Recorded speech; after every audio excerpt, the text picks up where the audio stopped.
Trăiesc la hotarul dintre adevăr și vis. Trăiesc și-mi place să zic ce-am de zis.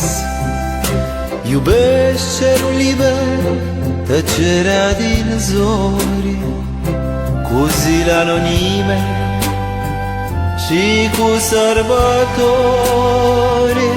Dă-mi, Doamne, aripi ca să merg mai departe, să-mi duc balada până la sfârșit.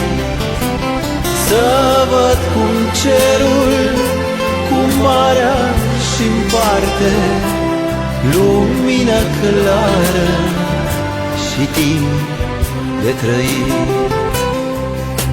Mă duc spre lumină cu dor de trăit, mai gust ca tot omul din fructul oprit. Când viața mea oferă pustiuri și ploi, pierd drumul spre mine, dar vin înapoi.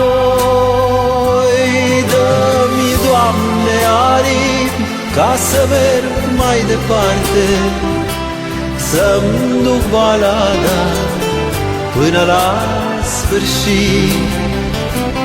Să văd cum cerul cu marea și-mi împarte lumină clară și timp de trăit.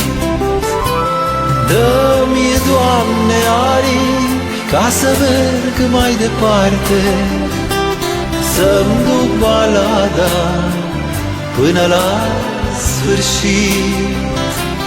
Să văd cum cerul cu marea și-mi împarte lumină clară și timp de trăit.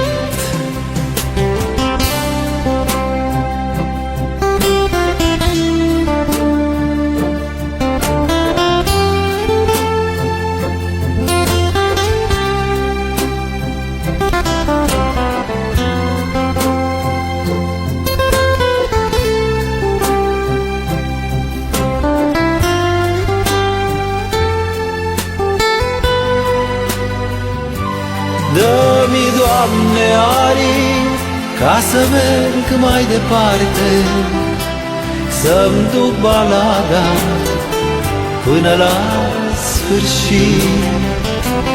Să văd cum cerul cu marea și-mi împarte lumină clară și timp de trăit.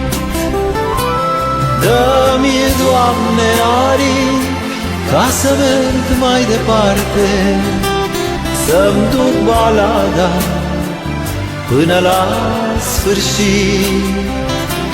Să văd cum cerul cu marea și-mi împarte lumină clară și timp de trăit.